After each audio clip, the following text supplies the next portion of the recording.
How many times have you been frustrated by a potential client saying they've decided to ask a friend who's quite good with a camera to film their wedding? You just know they're going to be disappointed.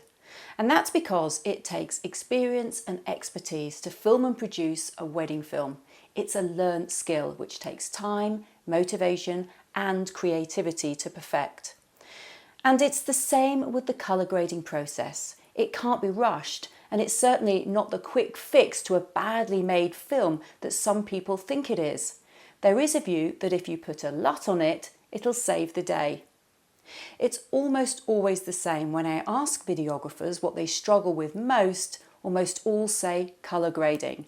The thing is, grading is relatively easy, but only when you're really ready for it. You have a solid understanding of editing, and first you understand how to primary colour correct your footage.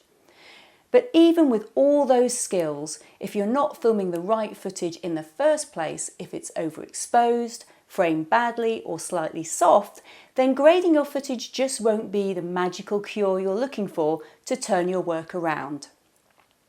Before I take you through a colour grading workflow with Sam Shepherd, a colourist and trainer from Colour Finale, let's hear from their CEO, Mike Greaves, to get some insight and background and dispel a few myths.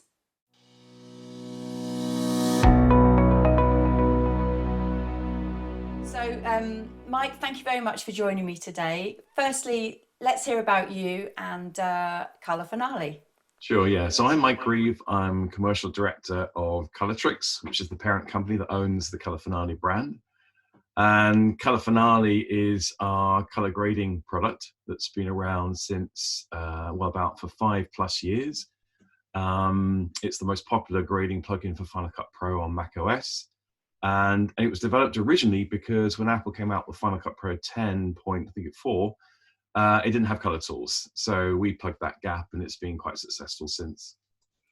Why is colour so important for our films? Yeah, it's a good question. I think there's a number of different reasons. I think it improves the visual experience for all of us. It aids in storytelling. It basically highlights areas of the screen that you want the viewer's eyes to follow. And it makes shots that perhaps were shot with different cameras or at different times with different lighting look like they were actually shot together at the same time. So it aids in the storyline. So those are the key reasons. And of course, you know, you can change the mood from scene Correct. to scene with colour. Yes, indeed. So this is one of the great skills of a colorist, that they can sit down with a TV series or a film or wedding video, and they can make it look the exact emotion that they want to portray. So it could be serious, it could be family, it could be, in the case of TV and film, horror, documentary. It's a way of conveying emotion and leading and aiding the storyline. I think there's sometimes a little bit of confusion. So can you just clarify what's Sure. the difference between colour correction and colour grading? Yeah, so I tend to use and always have used color grading as the uniform term that includes all of the processes that you go through from starting with your finished edit to delivering your master, if you like.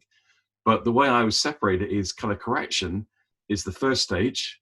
We call it really primary color correction. And it's to do with setting your clips up or your shots up correctly for the later stage. So it's things like setting the white balance, the exposure, the contrast.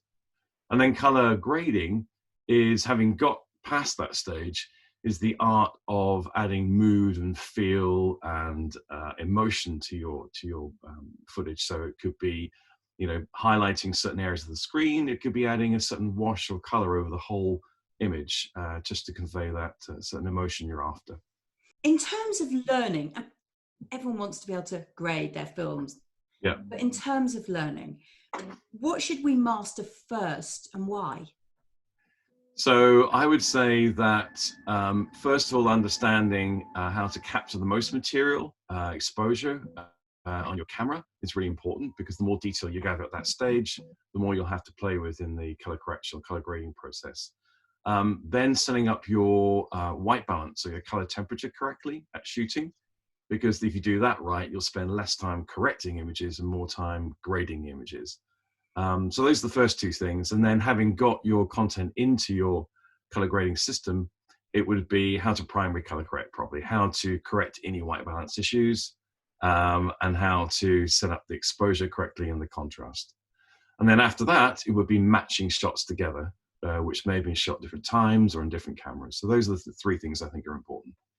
So there's three definite steps to take. You can't just jump in from nothing to grading your films. But if we take a step back a bit, how important is it that you expose your footage right in the first place? Yeah, it's a good point. I think everybody thinks that color grading or color correction is a fix-all solution to a poorly shot film or sequence, and it's not. It should be very much seen as an additive process. So you're adding additional value, and you're as part of the whole creative process. So really, shooting correctly is the most important way to get the best color graded image out. If we stick with footage and gathering footage for just a moment, what's the difference between filming in a flat picture profile or in log? Yeah, I think everybody starts shooting in a flat profile. It's the best way to gather the most data. But when you're shooting in linear video, you're never going to grab as much data as if you would if you shot in log. So if you ever look at graphs of the amount of data a log image gathers versus linear video, it's substantially more. So log is the best to shoot with for data, and it should be a natural progression on from shooting flat linear video. But playing devil's advocate, for those who aren't completely comfortable with that and then therefore might not nail that on the day, it's completely okay to film in a flattish profile, isn't it? Yeah, absolutely. I film in Pro Lost, and I like to look at the back of the camera and go, that looks good. Yeah, nothing wrong with that at all. And in fact, that's probably the best way if you're going to shoot linear video is to do exactly that. So no, there's nothing wrong with it. It's just if you want extra information and extra capability at grading, log is useful. But no, linear is fine. And what's the difference between a LUT and a preset and working manually in each clip? Okay, so manually is acting as your own colorist, so where you're adjusting all the primary controls to set up your shots, and then you're adding areas of interest or layers into your video in the color grading process. So that's the manual route. And once you've garnered the workflow for color grading, that's the route you should probably go. A LUT, people think is a magic bullet. It is not. LUTs are very specific to the video or the content they're designed for. They are a sequence of numbers. It's a lookup table where a pixel has a source value and it comes out of the LUT with a target value. Useful to use, but I would say it doesn't solve many of the problems, and it actually can introduce color artifacts. And that's the big issue with LUTs. What's a color artifact?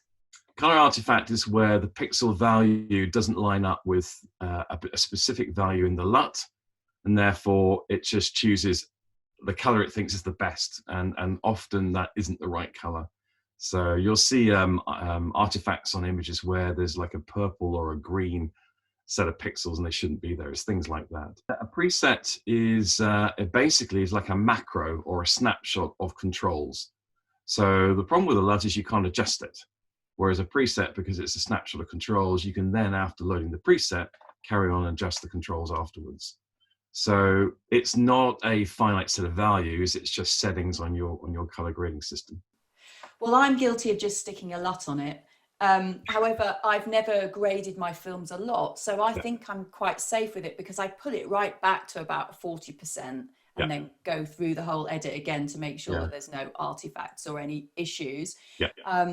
But yeah, really, really excited to learn more about presets and having more control. But again, that feels to me like another step. So sometimes when I've put my film on the timeline, one of the first things I do is I choose a LUT to have a feel of how my film's gonna look. But I don't want to fall into that trap thinking it's gonna save everything. Yeah, because it won't, unfortunately. Yeah, it's a nice idea. No, I think presets are, they've been out there for a while. But I think if you can possibly get presets over LUTs, that's probably the right way to go. Why do you think that people perceive color grading to be a magic bullet, a magic fix for their films? Yeah. Because when I ask people, what do you need help with most? They say color grading. And yet they've not followed those other steps quite yet or Yeah. nailed them that we've been discussing. Yeah. Yeah, I think it is perceived as a fix-all. I think they've probably seen a very good colorist or somebody who's used to working with color controls probably rescue a film that isn't shot to the best best possible way, and it's come out looking pretty good. So that's a skill, and I think color grading, to use the uniform term, will certainly make content look better, but it won't fix a badly shot movie. And I think some people think that it will. It should be seen as an additive secondary process, not as a correction process.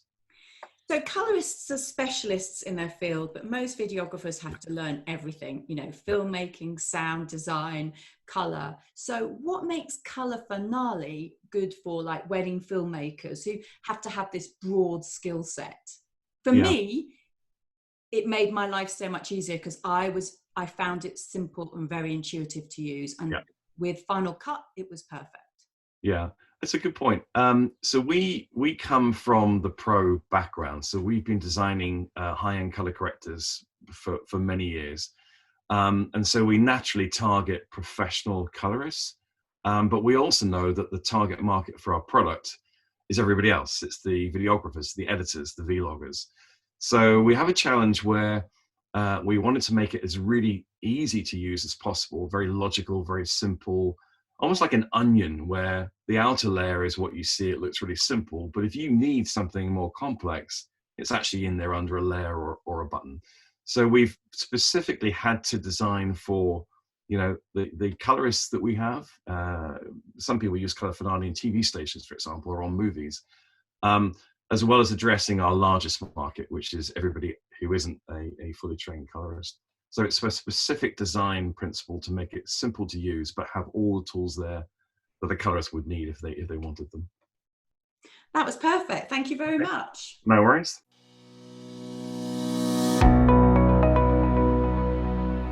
Time now to head straight over to Sam for a colour grading primary correction walkthrough using Colour Finale, the software I use to edit all my films. I'm here with Sam from Colour Finale. Thank you for joining us, Sam. My pleasure. We're going to be looking first at 3 angles from a ceremony that I filmed in the UK. And Sam has already explained that actually they're balanced quite well. The color correction is already quite good on them, but we need to match them and we need to make sure that we really nail that. So we're going to start this demonstration with Sam showing us how to do that. And then we're going to look at some other footage as well. Excellent. So hello. This is the normal layout for FCP, and I've gone with the default workspace. I'm going to switch that in a second to what I'm going to use when I actually work. But just for now, just so you can see how things run, we're in the default setting, and I can go into, we would add our effects from here. I'm going to pick Color Finale. I'm going to apply it to the clips that I need it applied to, which are the 3 clips from the wedding. Now, actually, I'm just going to switch the view now to one that I've set up for myself, and this is purely just so that everyone can see what's occurring and how it works. So Sam, when you do any color grading, you move to this workspace. You have this color grading workplace so that you can see in more detail and not be distracted by anything else. Correct. This is as small as the timeline goes. I wouldn't mind seeing more of the image. Ideally, normally, I like to line these up if I was to make the view something like 25%. And the reason why I will set up, sorry, for something like 75 is that I normally like this to be as wide as this. The idea being that that way, if I see that anything's wrong, like a highlight or anything, I can literally just scroll down and go, it's this problem here. Okay. The other reason I like to use this view instead of, or I recommend it for how we view instead of the RGB parade, is because one of the first things that we're going to do is, as you said, is to shot match. And one of the best ways to shot match to start with is to white balance. And what you can see is when you use a parade like this, they are side by side. But to white balance, you want to make certain things that are white, they should all be in line on the RGB parade. So for that reason, I find that going to the overlay version means that if we are looking at something that is white, we can see where red, green, and blue are. And really, if they're going to actually match or white balance, they should be in line and form white. So for ease, let's say this is something we want to make white. I know that to make red and blue match, I'm on the wrong clip. Red and blue match, I would be moving like that and like this for green. And now I can see that this level here, in particular, compared to where it was when I had it before, is white. If you see what I mean. It has the offset here, and then when I apply the change I made, It's all in line. it's on line, but also the display goes white, which tells me white balanced for that particular area. It's just a very simple way of understanding what's occurring in here and why we're doing different levels. And we can see when we are white balanced, because let's say I was to do it to something like this level here. So if I bring this down to here, then if I want to correct, I know that the way this works is we always, and you'll find whenever you go to any package or camera package or in camera, you'll always find, no matter what, temperature first and always tint second. And that's really important because that's entirely the way you should work.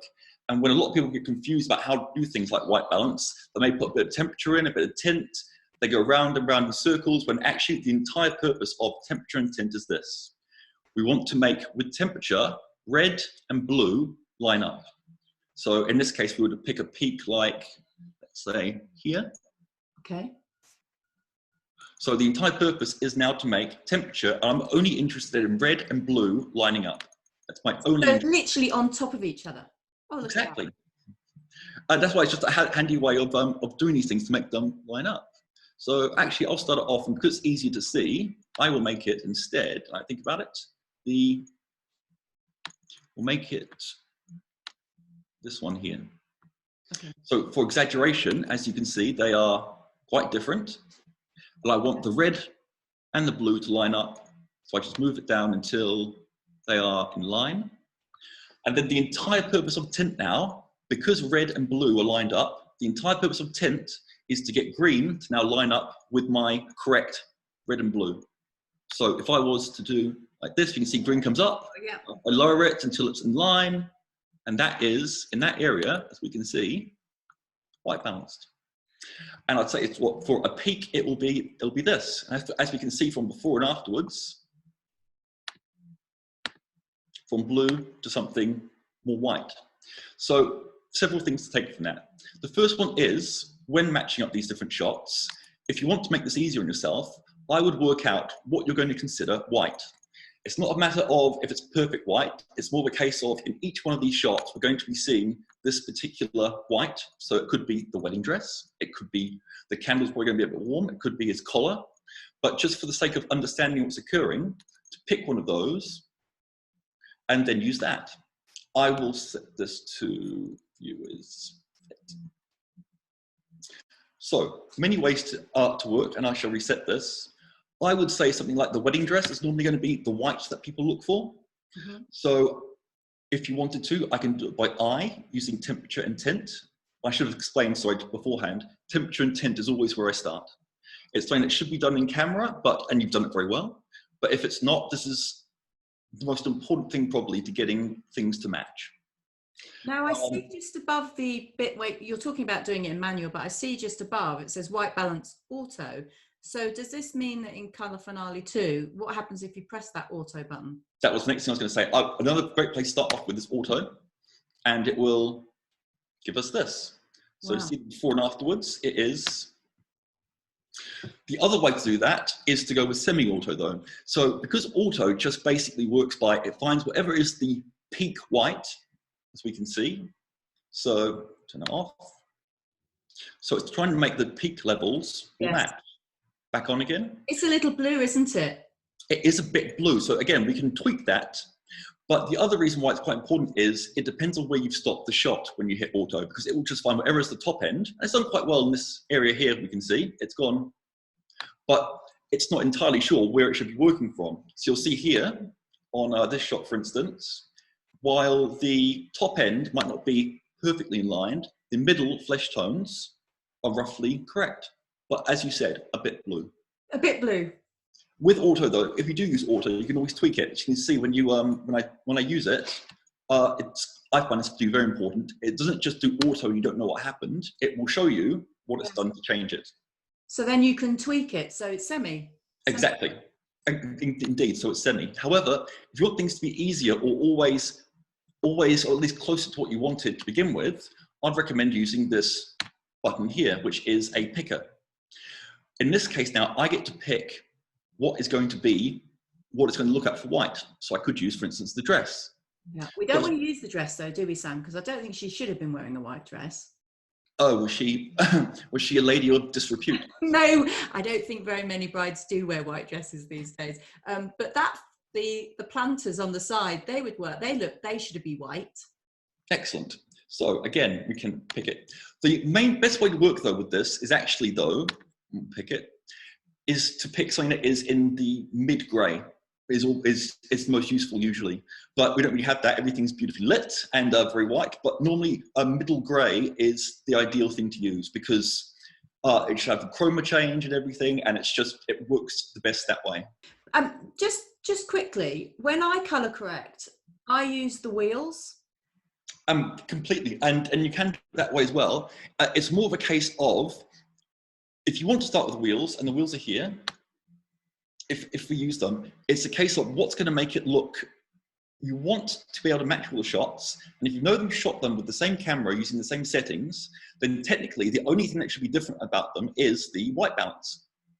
So, and exposure. So I would recommend, instead of using the wheels, to start with these because then it's consistent. If you go to one shot and change it, and then you go to the next shot to match, it should be simpler. Whereas if you use the wheels, well, as we saw before, temperature and tint is only affecting the top end. It's only affecting things like, select. It's only affecting things like the top end of things, red and blue. That's how cameras work.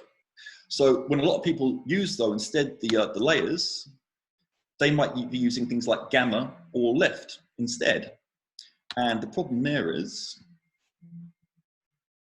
that is not what needs to be changed. If I was to move something like the wheels, I can see it's affecting the bottom end as well as the top end, and the other reason, last but not least, that I don't really recommend the wheels is if I use it though, I'd do it like this. And if I was going to white balance, I'd be doing things like the red and the blue to line up, and then I'd be doing something like etc. So, just want to revisit a point that you just said. Please do. If you've used a camera and you've used the same settings, ideally when you're matching up the three cameras, what you should be working with is just the white balance, and therefore you'd be using the temperature and the tint. Ideally, and again, I have to emphasize, this is my opinion, but it also comes with the camera manufacturers, is if you think about it, normally if you get temperature and tint correct on set with exposure, those shots should pretty much match. All cameras start by just making black, and then they begin making they find the next level above black and then record that, and it just becomes a staircase of different luminance levels going up towards white. Because they get black right to begin with, white is really the area where you'll see things like the mismatch occur. And the wheels can be used. Temperature and tint are the same as gain on the wheels. But the problem I find is that a lot of people will try and color match, and they'll use the wrong control. So they'll go to the wheels, and their temptation is to match things like gamma through the middle. And then I'll go to the next shot and might be using things like left, gain, and it gets very confusing very quickly. We'll get rid of that. So for that reason, along with things like speed and all the rest, I would recommend temperature and tint. And last but not least, the other reason being, instead of using the wheels, is of course we have the auto and the selector. With the wheels, selecting this one here, picker is actually roughly the same as selecting this picker here. Okay. Again, But what you've got in the inspector now is all new. So that's why I've been using the wheels, because I haven't got that in the inspector. if I was to use these, is that it's to remember what the purpose was of white balancing. And when you look at your 3 channels in a camera, your green channel will normally be what I would call correct. And by that it is all cameras, most of the information is in the green channel. So because of that, again, also while I'm white balancing, I will only be using red and blue. I will not use green, because green is the correct exposure. And you'll always notice that green always seems to be in the middle, doesn't it? Yeah. Yeah. If you also go to, let's say something like and we'll get rid of this. I was going to explain this earlier with the, but 70% of your camera sensor is green. It's just the fact that each sensor is square and 4 doesn't divide by 3 very well. So it captures all the information in the green channel, which is correct. And so when you're using things like temperature, it is matching red to blue, and then tint is to offset that to match green. If you want to just do a color change and not change things like contrast and the rest, then the only way to really do that is to ensure that you're only using the red and the blue sliders. So let's say I was to match this, I'd be doing it by lowering lowering red until it matched the green channel, easily, like that. And I'd use blue, again, blue's lower, to raise it until those peaks here were correct. So I suppose that's the other, what I would say about using the wheels. By all means, use the wheels, but I would do it like this, where I'm only using red and the blue slider. Because if I'm matching a color temperature offset, I kind of don't want to really be messing around with things like the exposure. That's a separate change later on. But, and it's also why I want to show the grayscale. It's understanding the right tool to use. And it's taken me quite a long time to learn. You start off with all these different options, but in the end, logically, there is one tool that is the best for doing this. There has to be. And I found that the best one for this, in general, if I'm not using the wheels, would be temperature and tint. And the other reason for that being is when you do something like a picker, is that now you can go along, as long as you want to pick whatever it is that's going to be consistently white, as you said, with things like here, for instance, then, and as long as that's available in each section, they may not all match perfectly, but the important thing is they're a consistent white, even if with an offset,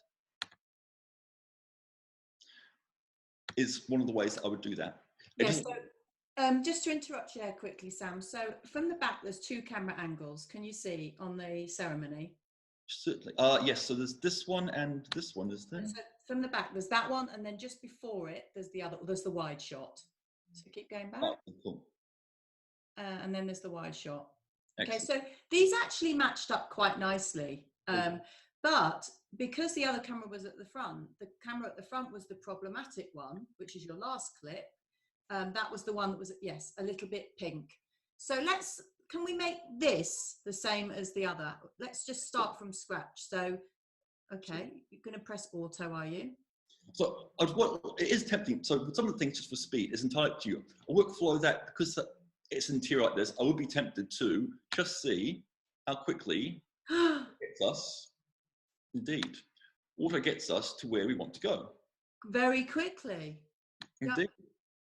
That was incredible. You could be messing about with that for ages. This color finale too is awesome.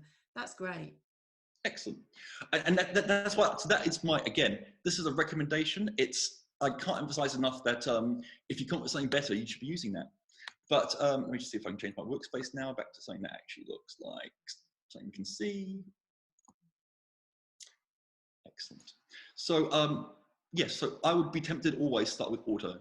And it does matter which shot where you stop the frame on, because that's what it'll use for the analysis. So I would recommend things that have roughly the same top, bottom, and mid-tone. So if ideally want to see some of her skin, some of his skin, and then we've got a peak white, and we've got plenty of black, so it should be enough. So nothing else changed, auto. we get this. If I was to come along to the next shot then, I would probably, that's quite a good one actually, but. That's a pretty good match. Indeed, but I would, I'm just saying that I would recommend making sure that you hit auto on something like this. Because now we have, again, the same flesh tones and everything, but it has more to work with. It's going to be matching through the middle, so we'll hit auto again. Okay. And now for that, compared to the flesh tones here, roughly the same. Brilliant. And the wide shot, lastly? Of course, man. So there's the wide. Now that looks so green. Indeed it does. So I'll reset what it was and we'll hit auto. Compared to. That's brilliant. Shots match. Again, what's really useful though is, and it's a different seen software for others, it's good that when you hit auto, it doesn't just go, I did something, it does populate the parameters here.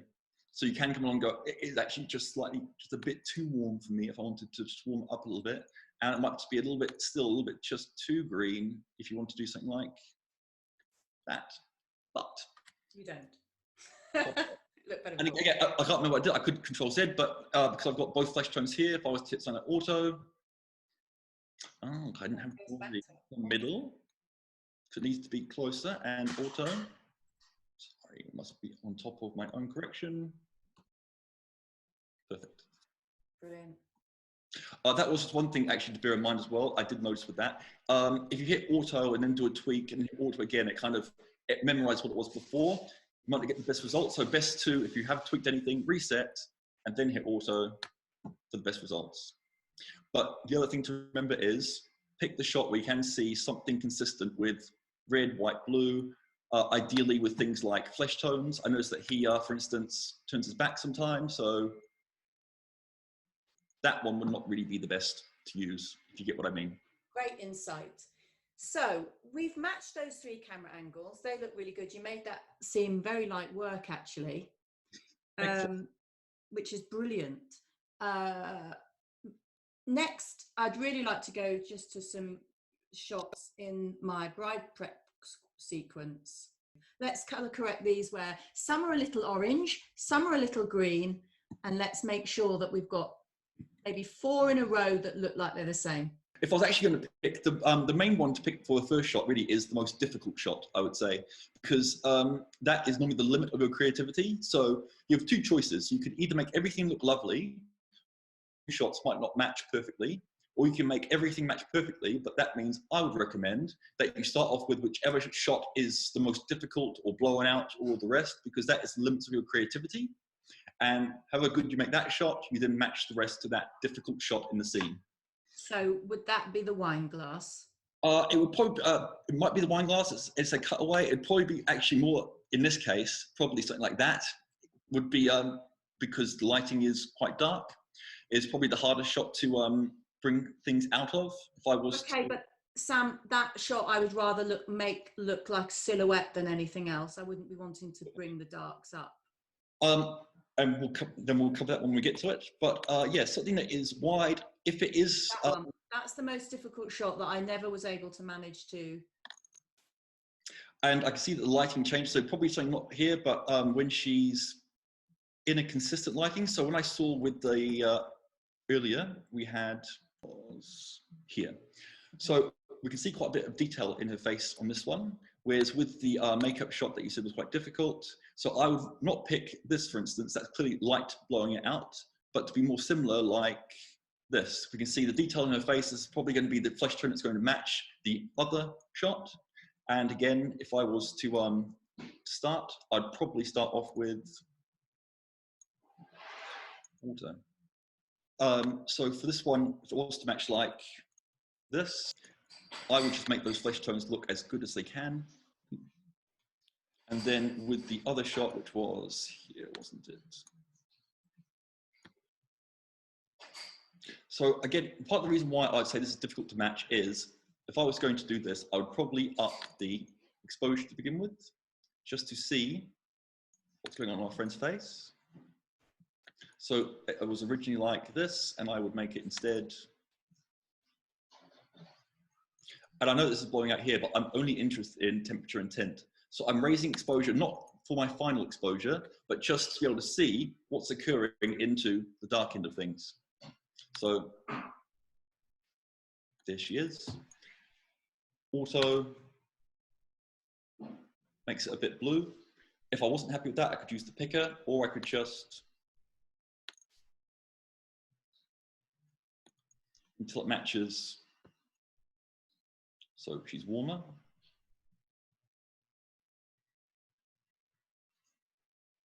Did do a good job with the match to begin with. It's almost quite annoying.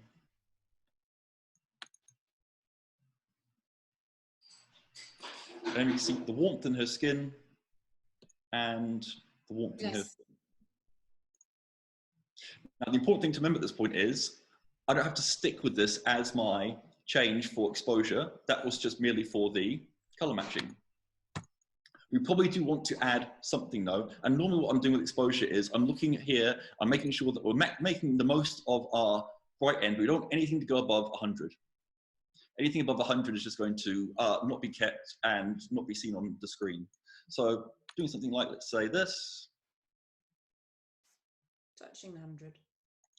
It's about as far, and you can see where it begins to peak out there anyway. But if you have a look, it always was a highlight that was peaked. So we're not doing any damage there. But that is probably where I would start off with for this, for matching. And if we were to go along to our lady from before, it's not too far away. We can see again here, we've got a lot of latitude. So because we had a highlight before, I'd probably raise. And then because we still end up with a bit milky blacks, that's when I've then come in and use contrast. And I find that contrast normally works best with a very low pivot. And by this, as you can see, I'm looking down here in the 0 end. I know when I've gone to too much with contrast, it's as simple as this. You'll start to see it stretch and pull at the bottom end around 1. So that, as you can, that is what I'm trying to avoid. But before that is where I know I've got, excellent. If I hadn't have reset pivot, it would look like that, which is why I normally set pivot to the lower end of things. I can explain that another day why that's occurring for that. But that is roughly something that when compared to cool, so I'll up the exposure so we can see it. I will make that less cool and probably less green.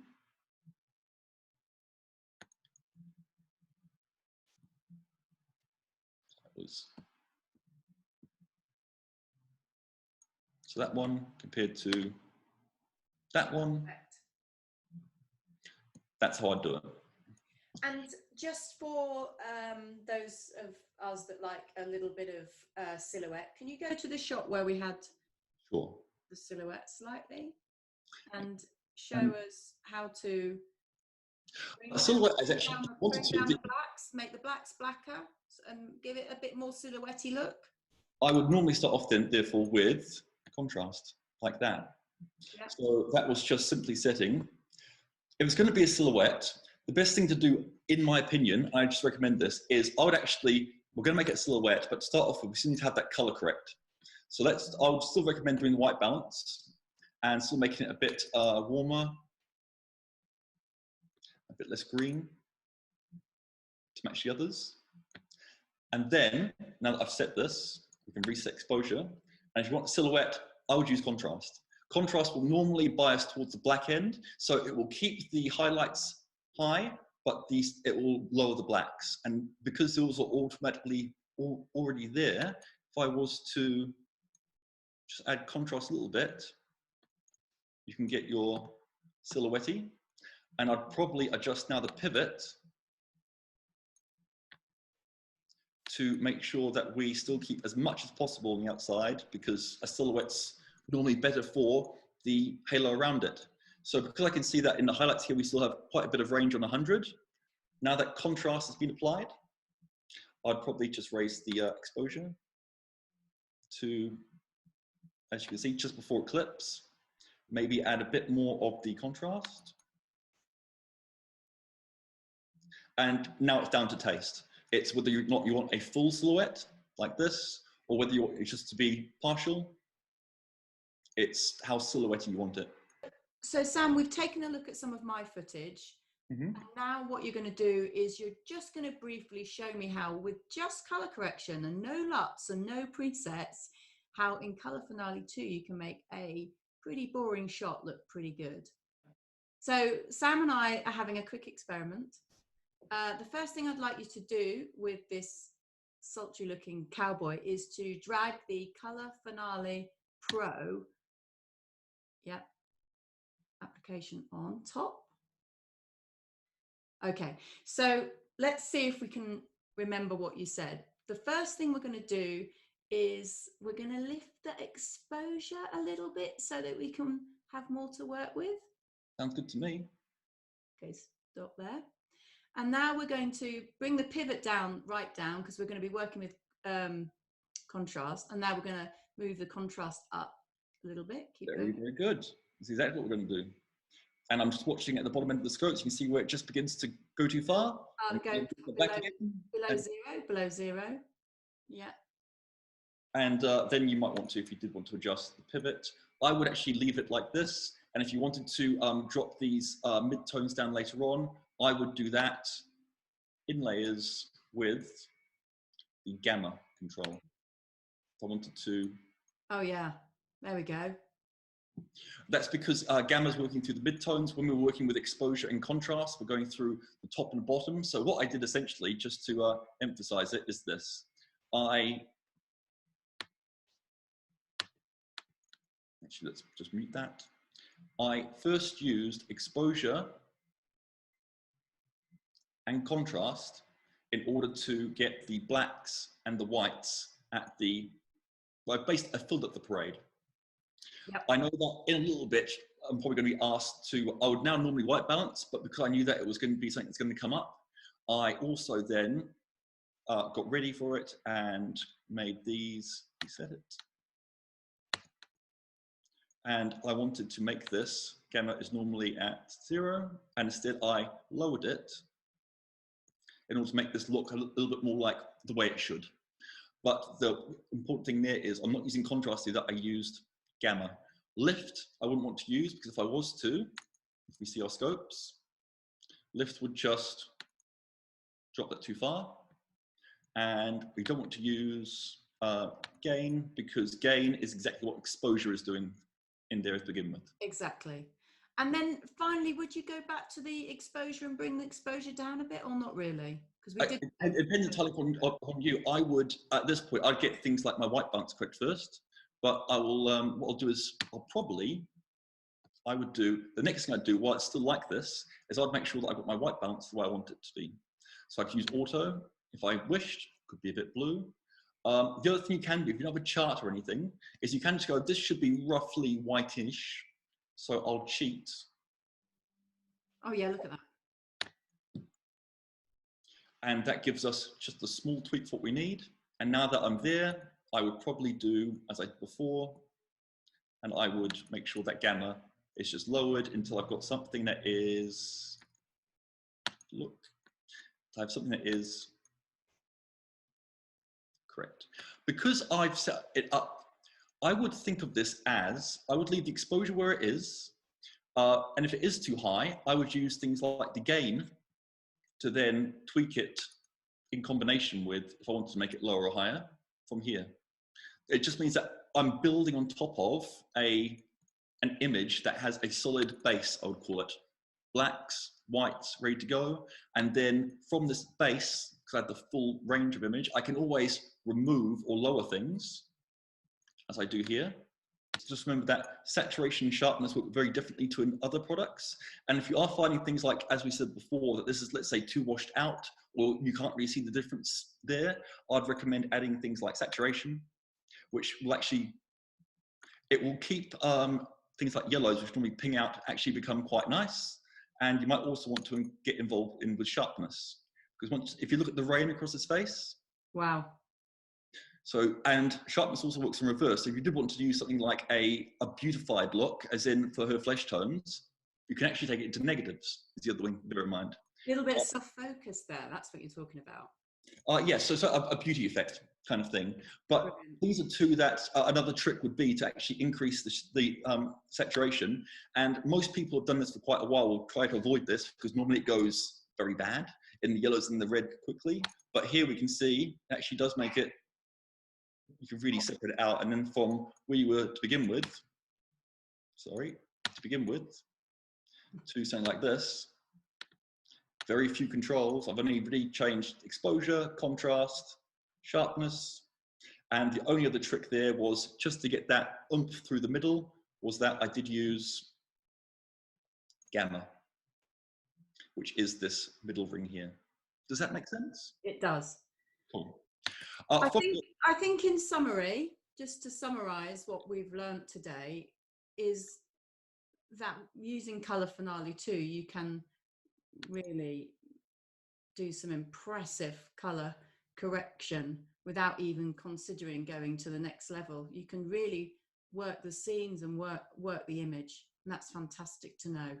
Recommendation B, Sam, that people get to grips with this first. This is the first step, and then after that, think about using presets.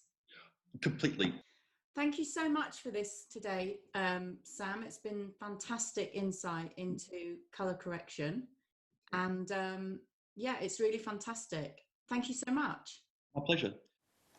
Wow, that was a fab insight, wasn't it? If you found it useful and you want to learn more not only about colour grading, but about producing a film worth grading in the first place, then you can sign up now to my new online course, the Wedding Film Academy for Female Filmmakers.